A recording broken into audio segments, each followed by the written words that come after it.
not? We was good to go. 3, 2. All right, welcome to WBUC's Talking Head Show Insight. I'm one of your hosts, Anthony Elliott. I'm Scott, man. All right, cool. Scott, Talking Head Show, what are these heads going to be talking about is a real question. What's going on? The football season is coming to an end. You know, college is done, high school's done, but the professional still has one last pit stop, the Super Bowl. One of the biggest pit stops ever. But every Super Bowl needs a break. That's where the halftime show comes in, and we're going to talk about some of the greatest, our favorite halftime performances ever. All right. So, name some of your honorable mentions or best ones in your opinion. My best? Well, my best personally got to go to Michael Jackson, New Kids on the Block, you know what I mean? Michael Jackson because he's the king of pop, you know. It's Michael Jackson. And New Kids on the Block, they're not really underrated, but they are one of my favorites, so I got to give it to them. I love them, love their discography. That's my pick. Who you got, Scott? Who you got? Even though Michael Jackson is the king of pop, and I'm not giving it to him, unfortunately, but I am going to go Black Eyed Peas. Because when I saw them, they went in. They went ham. They had zero breaks. They had one water break for 2 minutes, and then they went to the next song. They stayed fluent. That's the word I'm looking for, fluent. And the other one has got to be Super Bowl 49 with Left Shark. Not Katy Perry and Left Shark, but it's just Left Shark is what you're telling me. What do you remember from Super Bowl 49? I remember Left Shark more than I remember Katy Perry. Stole Super Bowl 49. But in Super Bowl 50, the halftime show is Coldplay and Beyonce. I can't wait to see those perform. Maybe they can replace Left Shark or Black Eyed Peas on my list. Don't know. So wait a minute. Okay, Coldplay and Beyonce. That's gonna be interesting. You know, I love when musicians team up with live bands when they don't usually perform at live bands. You know what I'm saying? So it's real cool to have an established band like Coldplay. It's gonna be real interesting. Good pick. But I like that. Another interesting fact about the Super Bowl is the Carolina Panthers are going against the Denver Broncos. Mm-hmm. Carolina finished a phenomenal season with a 15-1 record. Broncos ended with 12-4, I believe. Peyton Manning is entering his 5th Super Bowl, and I believe he is the oldest starting quarterback in Super Bowl history. That he is. All right, cool. So who you got winning this? Who you got? I have the Panthers. I mean, they've been dominant all year. Cam Newton has been on the fly. He got in a car wreck, and he still played. I mean, nothing can stop him. That's dedication. I mean, well, nothing can stop him. Something can stop him. Lord forbid he breaks his ankle or something. It's not the Denver Broncos. It might be. I don't know, man. Peyton Manning might have some tricks up his sleeve. Might just down the court. He's 1 for 4. Okay. Cam Newton 0 for 0. Granted, he hadn't gone yet, so it is a 50-50 chance. It's a 50-50 chance of him winning, but I'm saying I'm going to give it to age over beauty in this case, man. That's who I got. It's my personal opinion.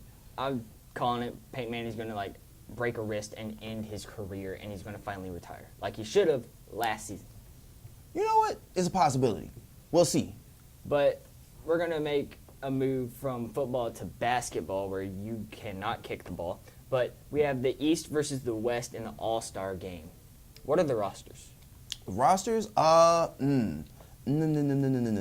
You got the starters on the East are LeBron, Kyle Lowry, Dwayne Wade, Paul George, Carmelo Anthony. You know what I mean? Everybody on there. On That's the West, pretty solid. You got Stephen Curry, Russell Westbrook, Kobe, Kevin Durant. I mean, come on now. It's really All-Star. It's the All-Star game that everybody's been waiting for. Now, it's pretty much Steph Curry versus the East. I mean, hold up. No. Yes. I mean, granted, Steph Curry can take anybody from the three-point line on, but, still.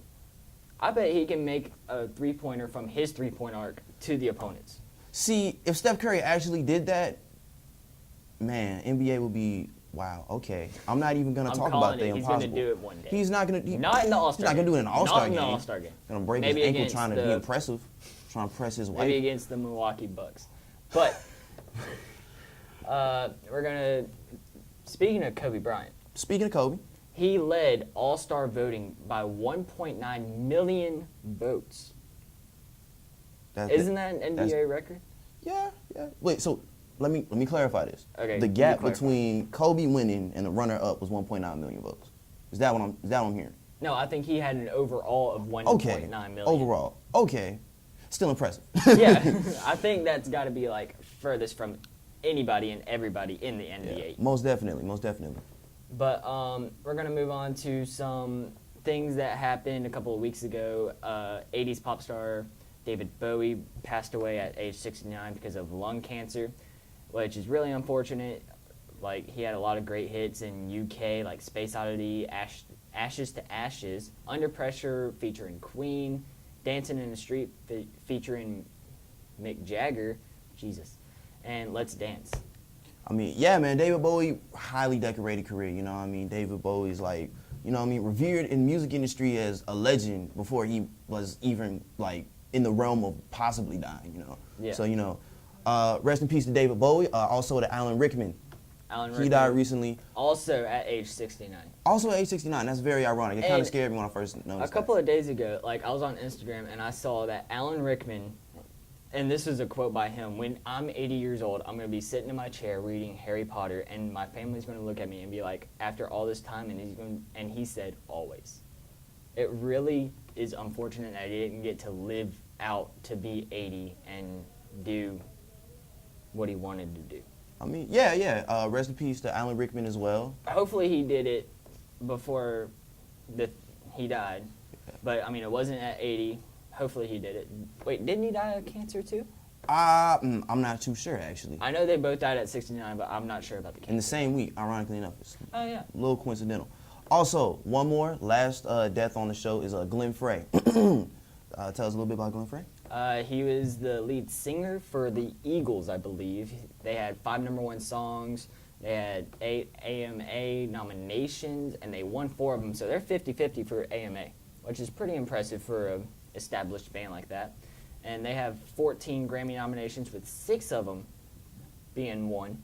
And, you know, again, another inspiration and 80s, 90s star had to die.